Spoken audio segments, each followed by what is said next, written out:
नमस्कार दोस्तों, स्वागत है आपका अपने YouTube चैनल नर्सिंग वाईफाई में। दोस्तों, आज हम स्पेशल एमसीक्यू की थर्ड क्लास लेकर आए हैं। यदि आपने हमारी पहली फर्स्ट और सेकंड क्लास नहीं देखी है तो आप देख सकते हैं इस वीडियो के बाद में। इस वीडियो के डिस्क्रिप्शन में आपको उनकी उसकी लिंक भी मिल जाएगी, आप वहाँ से भी जा सकते हो। तो हम अपनी क्लास शुरू करते हैं। दोस्तों, उससे पहले शुरू करने से पहले आपको एक बात बताना चाहेंगे। जब जब भी हम कोई भी ये क्लास लेकर आ रहे हैं, आपकी स्पेशल एमसीक्यू क्लास, तो इस एमसीक्यू क्लास के साथ में हम आपको क्वेश्चन प्रैक्टिस के लिए आपको टेस्ट सीरीज कंडक्ट कराते हैं। तो वो टेस्ट सीरीज किस तरह से कंडक्ट करनी है, किस तरह से आप उसको देख सकते हो, वो इस वीडियो के लास्ट में हम आपको बताएंगे कि किस तरह से हम आज जो क्वेश्चन सॉल्व कराए हैं उनको आप टेस्ट सीरीज के तौर पे कैसे आप फ्री में कंडक्ट कर सकते हो। तो इस वीडियो के लास्ट तक बने रहें। तो शुरू करते हैं हमारा क्वेश्चन पेपर आज का। दोस्तों, आज हमारा पहला क्वेश्चन है, वो है which option represent the two most common type of computer monitor. पहला क्वेश्चन आपका कंप्यूटर से रिलेटेड है। इसमें है कि इनमें से दिए गए ऑप्शंस में से जो दो मोस्ट कॉमन स्टाइल्स होती हैं कंप्यूटर मॉनिटर की, वो रिप्रेजेंट करते हैं, वो कौन सी हैं। पहला है रोम एंड रैम।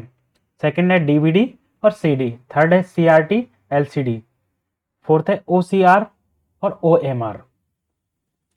तो इसमें जो मॉनिटर को रिप्रेजेंट करते हैं वो करते हैं सीआरटी और एलसीडी।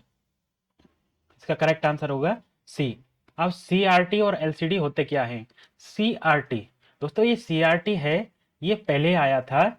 पहले जो मॉनिटर आते थे वो सीआरटी के आते थे। इसमें क्या होता, जो डिस्प्ले जो शो होती थी वो किसके थ्रू होती थी? बीम के थ्रू।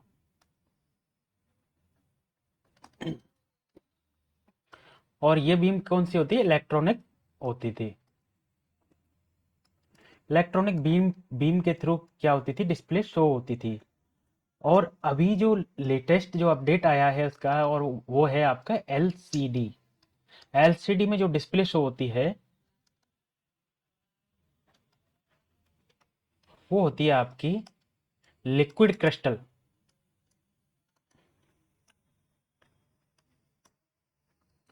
लिक्विड क्रिस्टल के थ्रू होती है।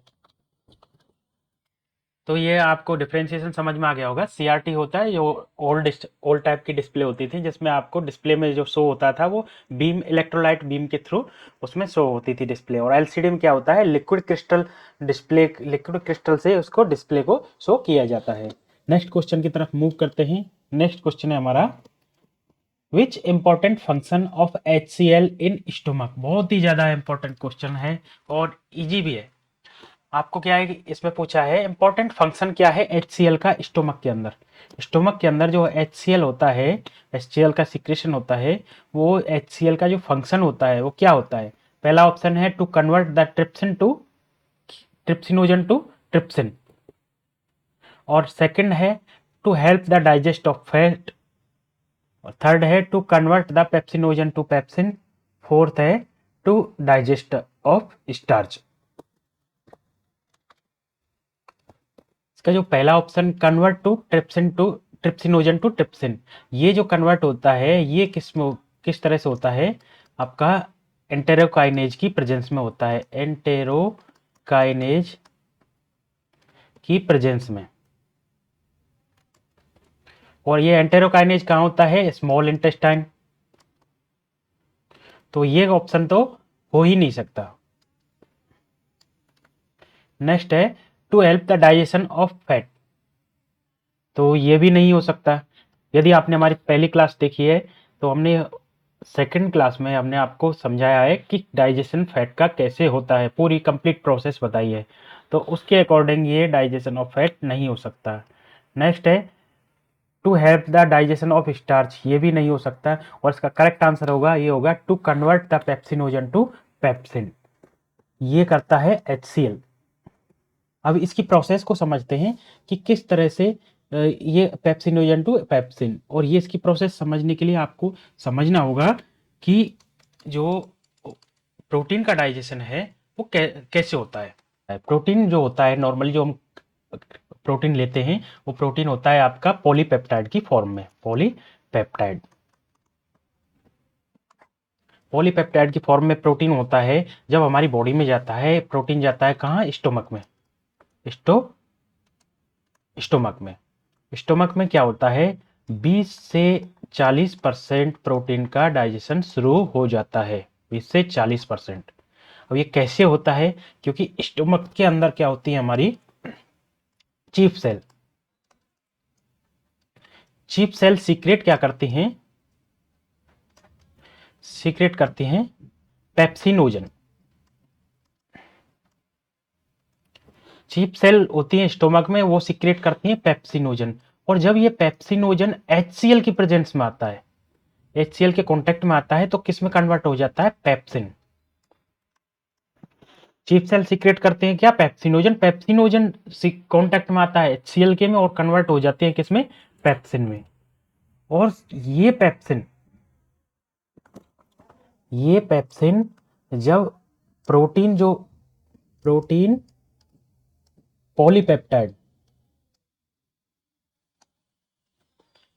पॉलीपेप्टाइड प्लस पेप्सिन पेप्सिन के कांटेक्ट में आता है प्रोटीन पॉलीपेप्टाइड, तो कन्वर्ट हो जाता है किसमें, पेप्टाइड्स में। पेप्टाइड्स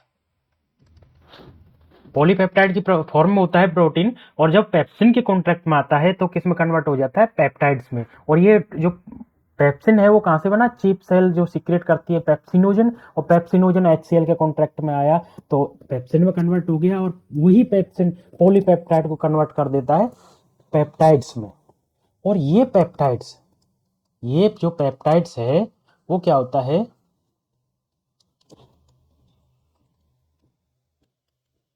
ये पेप्टाइड्स है, ये किसके कांटेक्ट में आता है, entero sorry peptidase peptidase peptidase के कांटेक्ट में आता है। वो पेप्टाइडेज कहाँ होता है, स्मॉल इंटेस्टाइन। स्मॉल इंटेस्टाइन में क्या होता है, पेप्टाइडेज, और पेप्टाइडेज की कांटेक्ट में आता है तो पेप्टाइड्स कन्वर्ट हो जाता है एमिनो एसिड में, एमिनो एसिड। ठीक है, तो हमने, और एमिनो एसिड क्या होता है, एमिनो एसिड एक सिंपलेस्ट फॉर्म होती है प्रोटीन की, सिंपलेस्ट फॉर्म।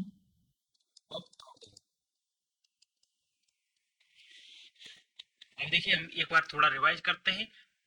20 से 40% प्रोटीन का डाइजेशन कहाँ शुरू हो जाता है, स्टोमक के अंदर। स्टोमक के अंदर कैसे शुरू होता है, स्टोमक के अंदर चीफ सेल होती हैं, वो सीक्रेट करती हैं पेप्सिनोजन का, और पेप्सिनोजन जब HCl के कांटेक्ट में आता है तो कन्वर्ट हो जाता है पेप्सिन में, और यही पेप्सिन पॉलीपेप्टाइड की फॉर्म को पेप्टाइड्स में कन्वर्ट कर देता है, प्रोटीन की पॉलीपेप्टाइड फॉर्म को पेप्टाइड्स में।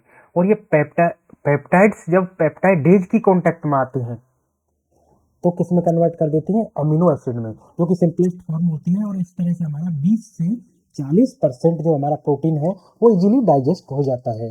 अब रिमेनिंग रहा आपका 60 से लेकर 80% प्रोटीन।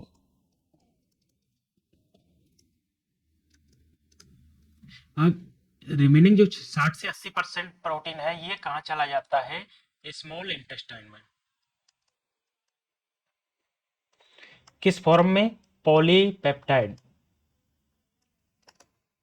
की फॉर्म में। रिमेनिंग 60 to 80% जो प्रोटीन है पॉलीपेप्टाइड की फॉर्म में कहाँ पहुंच जाता है, वो चला जाता है आपका स्मॉल इंटेस्टाइन में। अब यहाँ भी हमको एक चीज समझनी पड़ेगी कि जो स्मॉल इंटेस्टाइन के अंदर क्या सीक्रेट होता है, पैनक्रिएटिक जूस।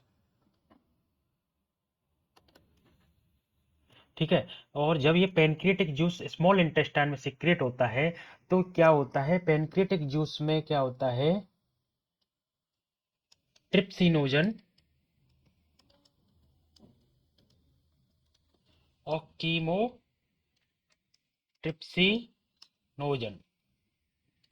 ये दो एंजाइम होते हैं। कौन कौन से होते हैं, ट्रिप्सिनोजन और कीमोट्रिप्सिनोजन। ये जब बोथ एंजाइम का किस्म होते हैं पैनक्रिएटिक जूस में, और जब ये बोथ एंजाइम किसके कांटेक्ट में आते हैं, ये आते हैं एंटेरोकाइनेज की कॉन्टेक्ट में, एंटेरोकाइनेज के कॉन्टेक्ट में आते हैं। जब ट्रिप्सिनोजन और कीमोट्रिप्सिनोजन एंटेरोकाइनेज की कॉन्टेक्ट में आए तो किस में कन्वर्ट हो जाते हैं? ट्रिप्सिन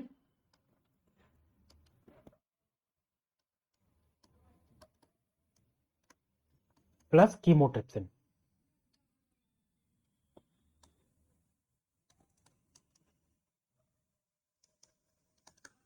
ठीक है, ट्रिप्सिन और कीमोट्रिप्सिन में कन्वर्ट हो जाते हैं। देखिए पैनक्रेटिक जूस में क्या होते हैं? ट्रिप्सिनोजन और कीमोट्रिप्सिनोजन, और स्मॉल इंटेस्टाइन में सीक्रेट होता है आपका एंटेरोकाइनेज। जब ये ट्रिप्सिनोजन और कीमोट्रिप्सिनोजन एंटेरोकाइनेज के प्रेजेंस में आते हैं तो किस में कन्वर्ट कर देते हैं? ट्रिप्सिनोजन और कीमोट्रिप्सिनोजन को एंटेरोकाइनेज किस में कन्वर्ट कर देता है? ट्रिप्सिन और कीमोट्रिप्सिन। अब यहां से ये खेल शुरू होता है जिसमें क्या होता है? पॉलीपेप्टाइड्स, जो आपका पॉलीपेप्टाइड्स पॉलीपेप्टाइड्स को ये ट्रिप्सिनोजन और कीमोट्रिप्सिनोजन जब यहाँ पॉलीपेप्टाइड्स को किस में कन्वर्ट कर देते हैं? पेप्टाइड्स, पेप्टाइड्स में कन्वर्ट कर देते हैं।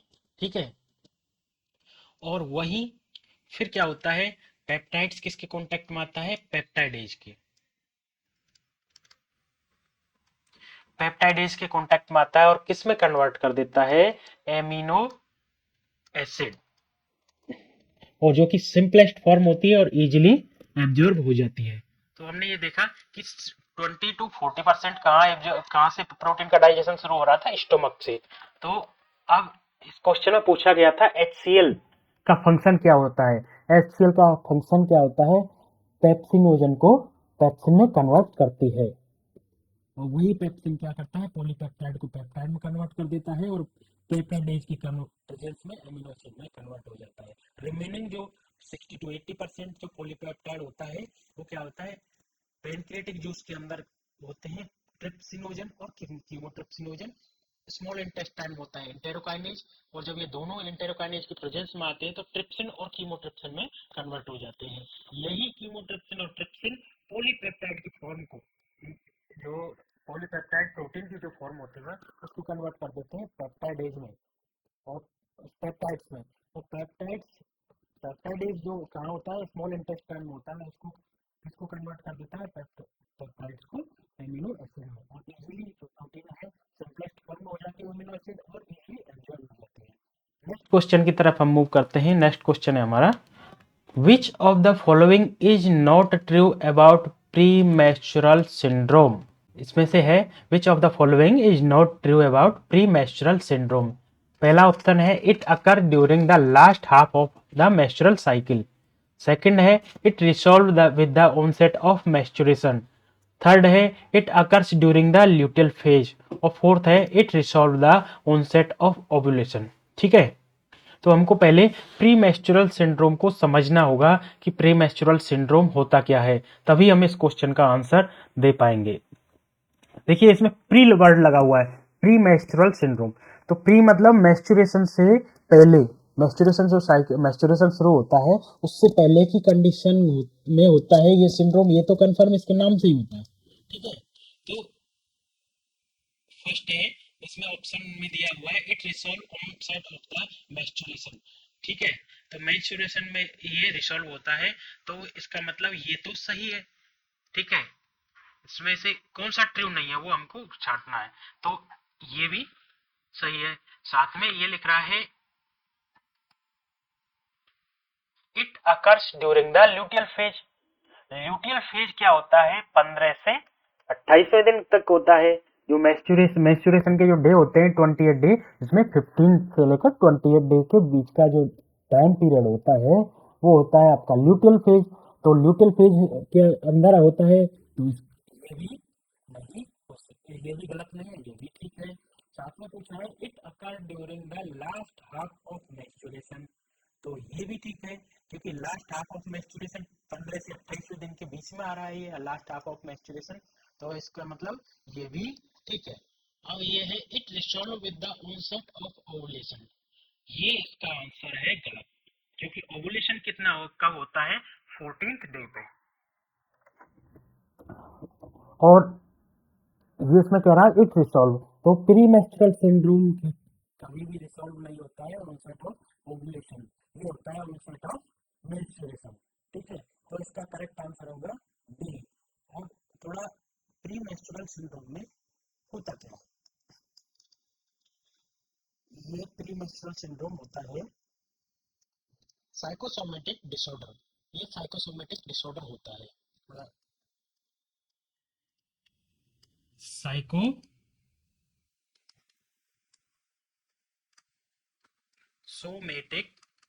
डिसऑर्डर। और इसकी इटियोलॉजी की यदि हम बात करते हैं तो इसकी इटियोलॉजी क्या होती है, अननोन इटियोलॉजी। इसकी कोई भी नॉन इटियोलॉजी नहीं होती है, साइकोसोमेटिक डिसऑर्डर होता है। ये किस में होता है, ल्यूटियल फेज के अंदर होता है। और ल्यूटियल फेज क्या होता है, 15 से 28 दिन। और इस ल्यूटियल फेज क्यों कहते हैं, क्योंकि इसमें क्या बनता है, कॉर्पस ल्यूटियम, कॉर्पस ल्यूटियम का फॉर्मेशन होता है, इस वजह से इसको ल्यूटियल फेज कहते हैं। और ये रिसॉल्व हो जाता है ऑनसेट ऑफ द मैस्चुरेशन। तो इसकी इटियोलॉजी अननोन है, साइकोसोमेटिक डिसऑर्डर है। और यदि क्लिनिकल मैनिफेस्टेशन की यदि हम बात करें तो इसके क्लिनिकल फीचर्स होते हैं, वो होते हैं आपके क्लिनिकल फीचर्स में आपका क्या होगा, ब्रीस्ट टेंडरनेस, आपका ब्रीस्ट टेंडरनेस होता है, हेडेक होती है, इरिटेबिलिटी होती है, ये इसके क्लिनिकल मैनिफेस्टेशन होते हैं। तो उम्मीद करता हूं यह क्वेश्चन आपका क्लियर हो गया होगा। मूव करते हैं नेक्स्ट क्वेश्चन की।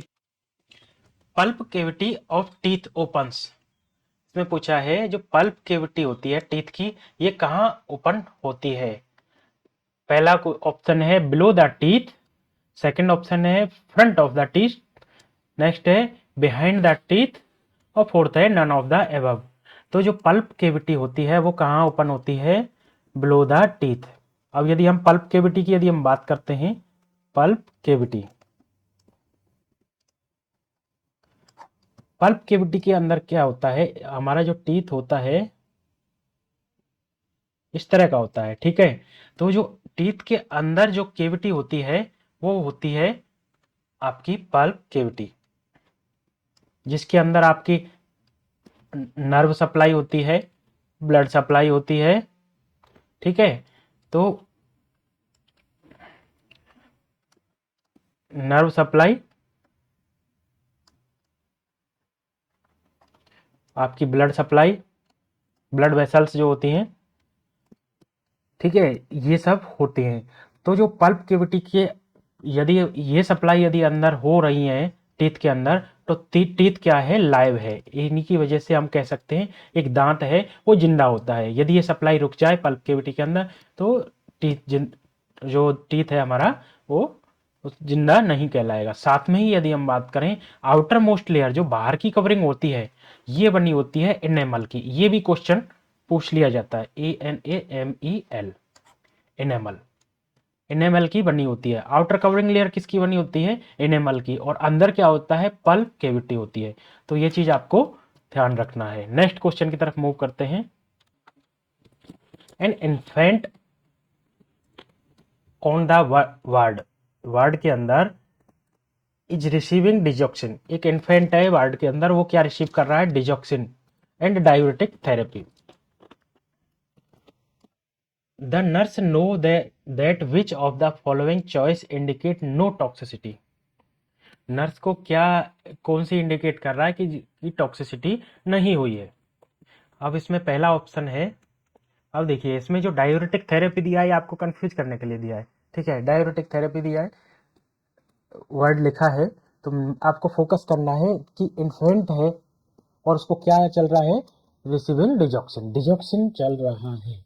तो आपको कौन सी जो नीचे दिए है ऑप्शन में से कौन सा ऑप्शन है जिससे आप इंडिकेट कर सकते हो कि बच्चे को, जो इन्फेंट को टॉक्सिसिटी नहीं हुई है।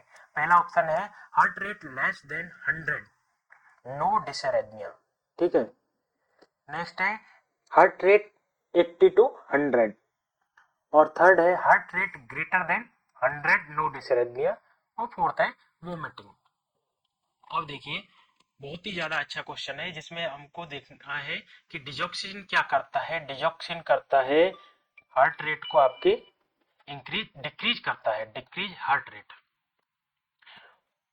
और आपको उससे पहले क्या समझना पड़ेगा, डिजॉक्सिन के बारे में समझना पड़ेगा। अब हम आपको एक बार डिजॉक्सिन के बारे में बताते हैं। डिजॉक्सिन, डिजॉक्सिन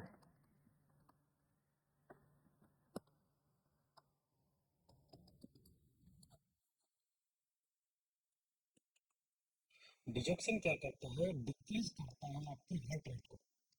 हार्ट रेट को डिक्रीज कैसे करता है, जब आप एक डिजॉक्सिन देते हैं तो डिजॉक्सिन क्या करेगा, sodium potassium ATPase,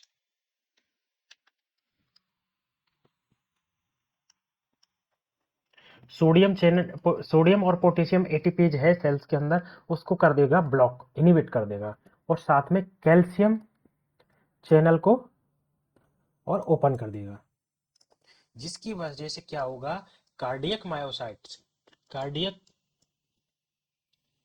myocytes, cardiac myocytes के अंदर क्या होता है कि कैल्शियम इन्फ्लक्स कर जाएगा, कैल्शियम इन्फ्लक्स। डिओक्सिन सोडियम और पोटेशियम एटीपेज को क्या कर देता है, इनिबिट कर देता है और कैल्शियम चैनल को ओपन कर देता है। और जो कार्डियक मायोसाइट्स होती है, मसल्स की सेल्स होती है, तो उसमें क्या होता है, कैल्शियम इन्फ्लक्स हो जाता है, धस जाता है, अंदर चला जाता है। और जब कैल्शियम जब अंदर जाता है तो क्या होता है, कार्डियक मसल्स में क्या होता है, फोर्सफुली कॉन्ट्रैक्शन होता है, फोर्सफुली कॉन्ट्रैक्शन, फोर्सफुली कॉन्ट्रैक्शन होता है। मतलब जैसे नॉर्मली हार्ट इस तरह से धड़क रहा है तो एकदम ऐसे धड़केगा, एकदम फोर्सफुली कॉन्ट्रैक्शन रिलैक्सेशन, फिर कॉन्ट्रैक्शन रिलैक्सेशन। जिससे क्या होता है, जो हमारी हार्ट की जो रेट है, जो हमारी हार्ट बार बार में धड़क रहा था, उसकी जो रेट है, स्पीड है, वो क्या हो जाएगी, डिक्रीज हो जाती है। ये चीज समझ में आ गया आपके कि हार्ट की जो रेट है वो डिक्रीज क्यों होती है, डिजॉक्सिन की वजह से। वो होती है सोडियम पोटेशियम एटीपेज इनिबिट हो जाता है, कैल्शियम चैनल ओपन हो जाता है, जिसकी वजह से कार्डियक मायोसाइट्स के अंदर क्या हो जाता है, कैल्शियम इन्फ्लक्स हो जाता है और हार्ट है, हार्ट फोर्सफुली कॉन्ट्रैक्शन करने लगता है, तो हार्ट की स्पीड स्लो हो जाती है। कॉन्ट्रैक्शन तो इंक्रीज हो जाता है लेकिन स्पीड स्लो हो जाती है। और जब स्पीड स्लो हो गई तो हार्ट की हार्ट रेट डिक्रीज हो जाएगा। ठीक है। और साथ में ही डिजॉक्सिन का यदि हम साइड इफेक्ट की और हम यदि बात करते हैं तो डिजॉक्सिन क्या करता है, गायनेकोमास्टिया करता है, गायनेकोमास्टिया मतलब ब्रीस्ट एनलार्जमेंट इन मेल।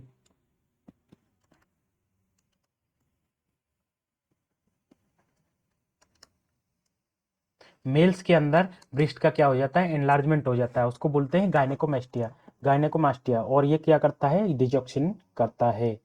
और साथ में ही यदि और इसके क्लिनिकल मैनिफेस्टेशन की बात करते हैं तो ये क्या करता है, आपका नोजिया, वोमिटिंग, नोजिया करता है, वोमिटिंग करता है, जी आई इरिटेबिलिटी, जी आई डिस्टर्बेंस, आपका गैस्ट्रोइंटेस्टाइनल डिस्टर्बेंस कर देगा, आपको नोजिया कर देगा, वोमिटिंग कर देगा। ये इसके साइड इफेक्ट होते हैं। ठीक है। इसी वजह से जब जब ये जो डिजॉक्सिन है, डिजॉक्सिन ने क्या की, हार्ट रेट डिक्रीज की, तो इस वजह से एडल्ट जो होता है, नॉर्मली जो एडल्ट होता है, इस जिसकी हार्ट रेट होती है, हार्ट रेट 60, 60 या 60 से कम, एडल्ट की हार्ट रेट 60 या 60 से कम होती है तो क्या करते हैं, डिजॉक्सिन नहीं देते हैं। इसी तरह से जो चाइल्ड होता है, चिल्ड्रन होते हैं जिनकी हार्ट रेट 100 या 100 से कम होती है, उनको भी नहीं देते हैं, कॉन्ट्राइंडिकेटेड है। ठीक है। और साथ में ही इन्फेंट हैं, उनकी भी आपकी 100 से यदि नीचे है तो भी हम नहीं देंगे, डिजॉक्सिन नहीं देंगे, क्योंकि हार्ट रेट पहले से ही कम है किसी पेशेंट की और उस कंडीशन में डिजॉक्सिन दे दिया तो वो फोर्सफुली कॉन्ट्रैक्शन होगा, जिसकी वजह से ए बी नोडल डिले हो जाएगा, एवी नोडल डिले की वजह से फोर्सफुली कॉन्ट्रैक्शन होगा और क्या हो जाएगा, हार्ट रेट और कम हो जाएगी और पेशेंट एक्सपायर होने के चांस बढ़ जाएंगे। इस वजह से क्या करते हैं हम, हार्ट रेट जिसकी कम होती है तो नहीं देते हैं। तो हमको अब क्वेश्चन से कोरिलेट करते हैं कि आपका ये क्वेश्चन है, इसके अकॉर्डिंग अब देखिए इसमें पूछा गया है कौन सी नो टॉक्सिसिटी है। नो टॉक्सिसिटी में आप देखिए वोमिटिंग है, ये इसका सिविल इफेक्ट हो गया, तो ये तो टॉक्सिसिटी नहीं है, तो मतलब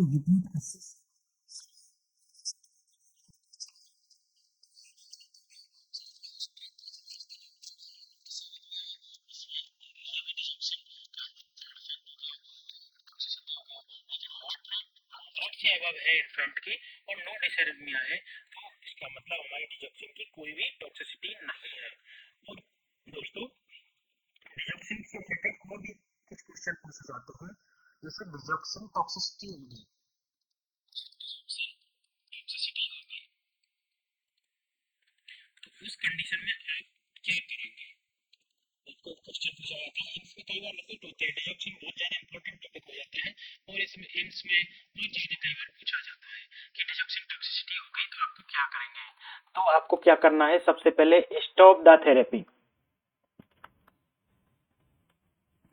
आपको थेरेपी को, जो डिजॉक्सिन की थेरेपी है उसको स्टॉप कर देना है और साथ में आपको क्या करना है, इसका एंटीडोट देना है।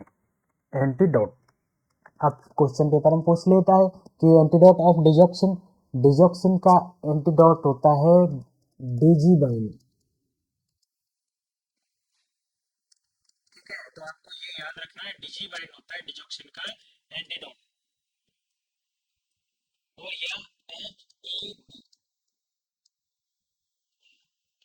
एफ ए बी का मतलब क्या होता है, एफ ए बी का मतलब होता है, एफ ए बी मतलब होता है फ्रैक्शनेटेड एंटीबॉडी।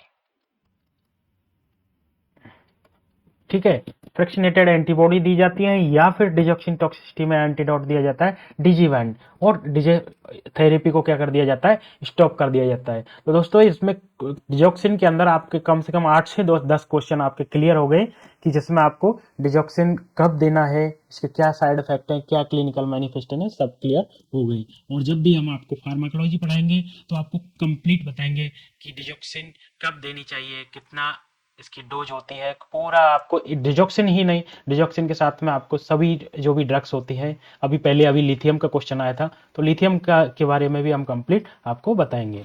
तो मूव करते हैं नेक्स्ट क्वेश्चन की तरफ। नेक्स्ट क्वेश्चन है हमारा, the hormone ADH is responsible for the water absorption mainly from. जो एडीएच होता है, एंटी, एडीएच का मतलब होता है एंटी डायूरेटिक हार्मोन।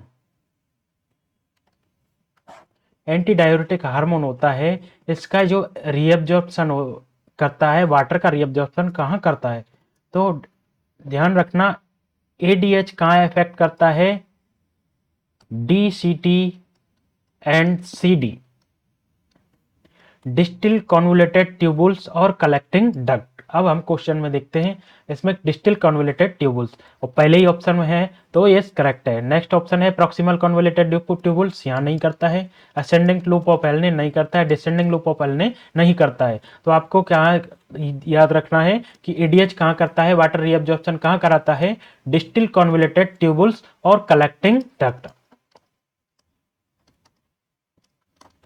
या इन दोनों पर रीअब्जॉर्प्शन कराता है। तो ये चीज आपको याद रखना है। नेक्स्ट क्वेश्चन की तरफ मूव करते हैं। नेक्स्ट क्वेश्चन है हमारा, in certain code language ADOPT equal to GDRWS। ये रीजनिंग का आपका क्वेश्चन है और इस तरह के क्वेश्चन में आपको बस थोड़ा सा समझना होता है कि क्वेश्चन में किस तरह से उसमें क्वेश्चन में दिया हुआ है। आपको इस कोड का रिलेशन बनाना है फर्स्ट कोड का सेकंड कोड से, जिससे कि थर्ड कोड है उसका फोर्थ कोड हम इसमें से ढूंढ सकें। अब हम एक बार देख लेते हैं, ADOPT इसका है GDRWS।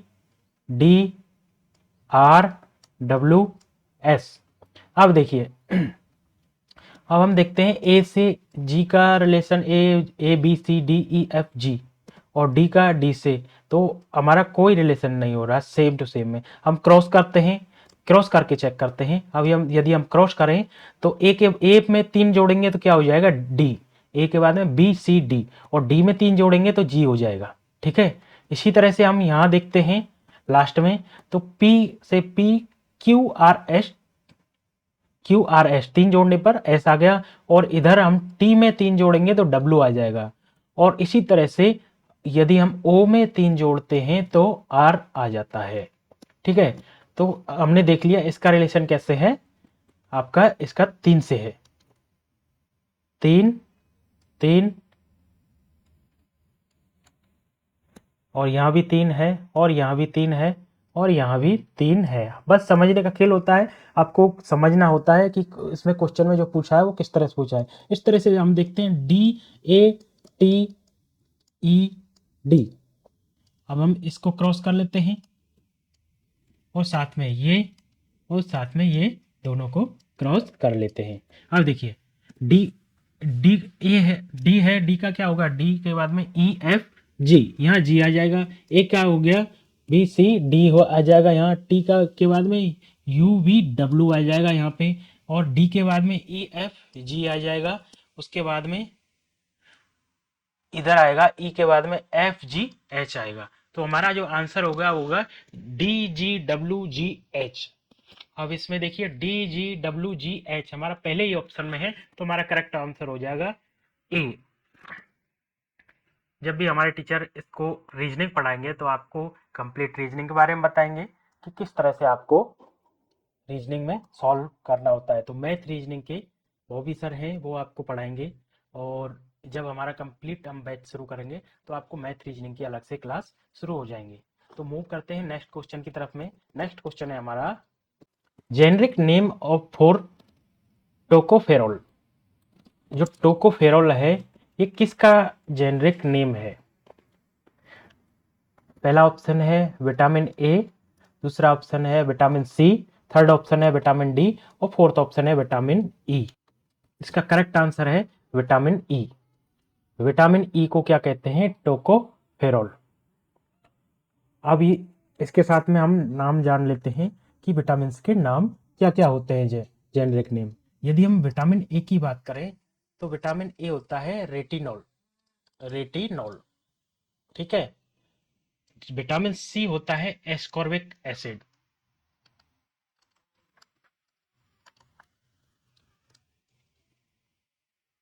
और होता है कैल्सीफेरोल। ठीक है। और विटामिन ई को बोलते हैं टोकोफेरोल। अब आपको समझ में आ गया होगा, विटामिन ए का अदर नेम होता है रेटिनॉल, और विटामिन सी का होता है एस्कॉर्बिक एसिड, विटामिन डी का होता है कैल्सीफेरोल, और विटामिन ई का होता है टोकोफेरोल।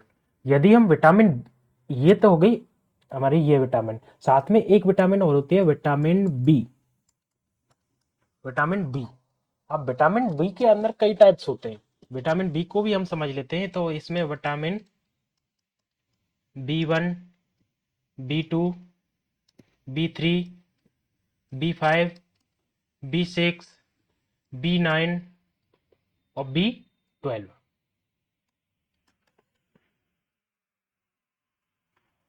इसको एक एक करके हम जानते हैं कि विटामिन बी के नाम क्या क्या होते हैं। पहला विटामिन बी वन का होता है thiamin, THIAMIN, thiamin. B one का, विटामिन बी वन का फुल अदर नेम क्या होता है, या जेनरिक नेम बोलेंगे, थायमिन। B2 का होता है राइबोफ्लेविन। B3 का होता है नियासिन।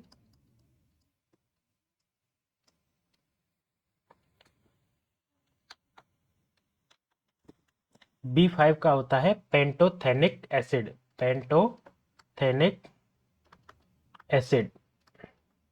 और B6 का होता है पायरिडॉक्सिन।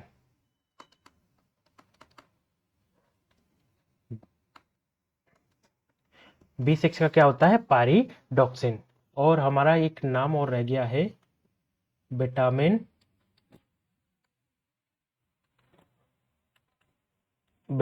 B7, B9 और B12। ठीक है, B7 का होता है बायोटिन, BIOTIN। विटामिन B7 का होता है बायोटिन, और B9 का होता है फोलिक एसिड, और B12 का होता है साइनोकोबालामिन।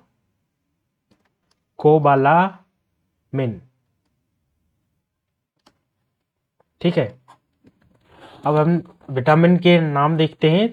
तो vitamin B1 thiamine, B2 riboflavin, B3 niacin, और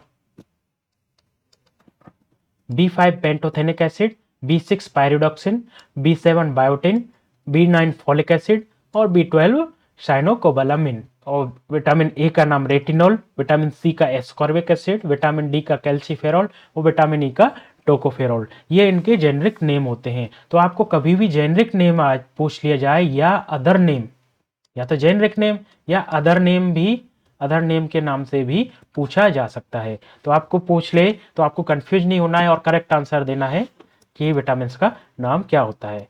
जब विटामिन पढ़ाएंगे तो कंप्लीट आपको पर विटामिन की डिटेल्स बताएंगे कि कौन सी विटामिन होती है, कैसे एब्जॉर्ब होती है, किस किस में मिलती है, किस कौन सी रिच डाइट होती है, वो सब कंप्लीट आपको बताएंगे। नेक्स्ट क्वेश्चन की तरफ मूव करते हैं। नेक्स्ट क्वेश्चन है हमारा, इन्वेस्टिगेशन ऑफ चॉइस ऑफ पेनक्रिएटाइटिस। पेनक्रिएटाइटिस के लिए इन्वेस्टिगेशन ऑफ चॉइस क्या होगी? पहला है एक्सरे, सेकंड है आपका सीटी स्कैन, थर्ड है आपका यूएसजी, फोर्थ है आपका ईआरसीपी। इसकी बात करें तो हम इसका जो होता है मोस्ट कॉमनली वो होता है आपका सीटी स्कैन। सीटी स्कैन क्या होता है? मोस्ट कॉमनली यूज होता है। ठीक है, इसमें क्या होता है, इजीली वो जो टिश्यू होते हैं इजीली विजिबल हो जाते हैं, जिसमें हम आइडेंटिफाई कर पाते हैं नेक्रोज्ड या डेड टिश्यू की और इन्फेक्शन की, इन्फेक्शन, इन्फ्लामेशन, ये हम इजीली डिटेक्ट कर पाते हैं। तो इसके लिए जो पेनक्रिएटाइटिस के लिए जो इसकी जो चॉइस है, इन्वेस्टिगेशन चॉइस, वो होती है सीटी स्कैन। नेक्स्ट क्वेश्चन की तरफ मूव करते हैं। नेक्स्ट क्वेश्चन है और आज का लास्ट क्वेश्चन, ये है आपका, after birth the umbilical when collapse and form. जन्म के बाद में जो अम्बलाइकल वेन होती है वो कोलैप्स हो जाती है और क्या बन जाती है? पहला ऑप्शन है लेगामेंटम आर्ट्रियोसम, सेकंड है लेगामेंटम वेनोसम, थर्ड है लेगामेंटम टेरेस, फोर्थ है लेगामेंटम अम्बलाइकस। तो जो अम्बलाइकल वेन कन्वर्ट हो जाती है लेगामेंटम टेरेस। ठीक है, उम्मीद करता हूँ आज की क्लास आपको बहुत अच्छी लगी होगी। यदि आपको हमारी वीडियो अच्छी लगी हो तो प्लीज़ लाइक कर दीजिए। आपके एक लाइक और एक चैनल को सब्सक्राइब करने से हमको मोटिवेशन मिलता है और हम आपको इसी तरह नई नई वीडियो लेकर आते रहेंगे। और साथ में ही आपको ये टेस्ट सीरीज जो आज हमने कंडक्ट कराई है उसको आप कैसे एक्सेस कर सकते हो। तो उसके लिए सबसे पहले क्या करना होगा, आपको गूगल में सर्च करना होगा nursing wifi. Nursing wifi website पर सर्च करेंगे तो हमारी फर्स्ट में ये वेबसाइट ओपन हो जाएगी, जिसमें आपको यहाँ लॉगिन आईडी, आपकी आईडी होती है ईमेल आईडी, और पासवर्ड होता है, आपने जो पासवर्ड फिल किया होता है वो। यदि आप रजिस्टर्ड नहीं है तो यहाँ नीचे रजिस्ट्रेशन का बटन है, इस पर आप क्लिक करेंगे तो आपको यहाँ क्लियर क्लियर दिख जाएगा आपका नेम, आपको नेम फिल करना है, email ID, date of birth, phone number, password, password को आपको रिमेंबर रखना, और ईमेल आईडी। नेक्स्ट आपका एड्रेस और आई एक्सेप्ट एग्रीमेंट। और याद रखना मोबाइल नंबर में व्हाट्सएप नंबर रखेंगे तो आपको अपडेट मिलती रहेगी, तो वहाँ व्हाट्सएप नंबर यूज करना है। उसके बाद में जब आप इस तरह से रजिस्ट्रेशन कर लोगे तो आप यहाँ इस पेज पर पहुँच जाएंगे, और यहाँ आपको क्या होगा, यहाँ आपको आईडी फिल करनी है, ईमेल आईडी और पासवर्ड फिल करना है, और लॉगिन पर क्लिक कर देना है। जैसे ही आप लॉगिन पर क्लिक करेंगे तो आप डैशबोर्ड पर पहुंच जाएंगे, और ये हमारा बहुत ही ब्यूटीफुल डैशबोर्ड है, जिसमें आपको यहाँ पैकेज लाइब्रेरी मिलेगी। पैकेज लाइब्रेरी पर आपको क्लिक करना होगा। जैसे ही आप पैकेज लाइब्रेरी पर क्लिक करेंगे तो पैकेज लाइब्रेरी ओपन हो जाएगी, और इसमें आपको ये रही आपको 100 डेज स्पेशल एमसीक्यू क्लासेस। आपको इस पर क्लिक करना होगा। जैसे ही आप इस पर ओपन पैकेज पर क्लिक करेंगे, फिर अगेन आपको पैकेज में ओपन पैकेज पर क्लिक करना होगा, और यहाँ आपको ये है special MCQ classes by Sonu Jharokha sir, जो कि मैं इसको कंडक्ट करा रहा हूँ। तो आपको इसी क्लास पे आपको क्लिक करना होगा। जैसे आप क्लिक करेंगे तो यहाँ पे हम क्लास वाइज क्लास डिवाइड कर दिए हैं। 1 से 10 तक क्लास है तो यहाँ है, और यदि उससे आगे की होंगी वो उससे नीचे आएंगी। तो हमने इस पे क्लिक करना है, और यहाँ आपको कंफ्यूज नहीं होना है कि नो डिटेल्स फाउंड। आपको यहाँ टेस्ट सीरीज सेक्शन पे क्लिक करना होगा, तभी कंप्लीट डिटेल्स आपको मिलेगी। जब इस पे आपको क्लिक करेंगे तो आप यहाँ आपको टेस्ट सीरीज मिल जाएंगी। टेस्ट सीरीज में आपका जो ये है सेकंड है, आज की जो हमारी क्लास थी वो थी थर्ड। थर्ड में आपको यहाँ आपको प्रैक्टिस करना है, तो स्टार्ट क्विज पर क्लिक करना होगा। स्टार्ट क्विज, और इस तरह से आपको नोट कंप्लीट, आपको टर्म्स एंड कंडीशन इंस्ट्रक्शंस होते हैं, जो कि सेम एज दिल्ली एम्स का एग्जाम होता है वही इंस्ट्रक्शन है। और आपको यहाँ पर चेक बॉक्स में चेक कर देना है, ये चेक बॉक्स है, इस पर चेक करना है, और चेक करने के बाद में आपको यहाँ प्रोसीड के बटन पर क्लिक कर देना है। प्रोसीड के बटन पर क्लिक करने के बाद में आप इस पेज पर पहुंच जाएंगे। ये इस पेज में आपको यहाँ क्वेश्चन पेपर शुरू हो जाएगा। यहाँ पे आपको सब कुछ अवेलेबिलिटी मिलेगी, जो कि दिल्ली एम्स के मेन एग्जाम में होता है। आप यहाँ पर लैंग्वेज भी चेंज कर सकते हो, ये एडिशनली हमने आपको स्पेशल ऑफर प्रोवाइड किया है कि आप अपनी लैंग्वेज में पेपर दे सकते हो। साथ में फ़ॉन्ट भी चेंज कर सकते हो, फ़ॉन्ट छोटे और बड़े कर सकते हो, इंस्ट्रक्शन देख सकते हो, क्वेश्चन लिस्ट देख सकते हो। स्पेशली एक चीज आपको स्पेशली डिजाइन कराई है, क्वेश्चन रिपोर्ट। आपको हमारे किसी भी क्वेश्चन से प्रॉब्लम है, या कोई क्वेश्चन में कंफ्यूजन है, कुछ भी पूछना है, तो आप यहाँ से क्वेश्चन रिपोर्ट कर सकते हो। जैसे ही आप क्वेश्चन रिपोर्ट करेंगे तो ये क्वेश्चन हमारे पास में आ जाएगा, और हम आपको रिप्लाई देंगे। इस तरह से आप इस पेपर को देख सकते हो। और साथ में ही आप जब आप क्वेश्चन रिपोर्ट करोगे तो आपको क्या होगा, यह क्वेश्चन रिपोर्ट लिस्ट मिलेगी आपको। तो ये नीचे आएंगे, आप देखिए हमने होम पेज में भी आपको साइड में दिया हुआ है क्वेश्चन रिपोर्ट लिस्ट। आपको इस पर क्लिक करना है, और यहाँ पर आपने जो भी क्वेश्चन रिपोर्ट की क्वेरी आप सबमिट करेंगे वो आपको यहाँ मिल जाएगी, और हम यहाँ रेस्पॉन्स देंगे। रिप्लाई भी आपको रिप्लाई में मिलेगा, और स्टेटस भी आपका मिल जाएगा। ठीक है, इस तरह से आप दे सकते हो। उम्मीद करता हूँ आपको आज की हमारी वीडियो बहुत अच्छी लगी होगी। तो प्लीज़ आप हमारे चैनल पर नए हैं तो चैनल को सब्सक्राइब कर लीजिए, क्योंकि इसी तरह की हम वीडियो लेकर आते रहते हैं। मिलते हैं इसी तरह की नई वीडियो में नेक्स्ट क्लास में। क्लास होगी हमारी 4th, कल शाम को 7 बजे। नर्सिंग वाईफाई से जुड़े रहने के लिए धन्यवाद।